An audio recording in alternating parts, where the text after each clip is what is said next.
Nagulat talaga ako guys pagdating ito, ba't naka-box? Ano to? Yung pala, ganito pa pala yung laman yan. Ito nga pala yung pangmalakasang hair shampoo na may kasamang hair mask. Kasi nga alam niyo, problemado ako sa buhok ko. Simula nga nung na-damage ng parlor ang aking hair. So, bumili na talaga ako ng mamahalin na pang hair. Kailangan ko talaga ito para nga mag back to life yung aking buhok. So, ayan, meron nga siyang pa bubble wrap pag dumating. Tapos may libre siya ulit. Napaka sa atin generous ng seller, no?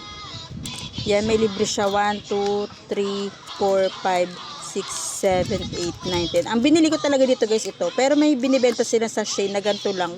Example na gusto mo muna i-try. So, may mga ganito sila binibenta sa shade. And, yan nga, para pag small budget ka pa lang, ito. Pero ako guys, talagang kailangan ko to. Alam ko kasi talagang maganda to. Kaya talaga, bumili na talaga ako ng ganito.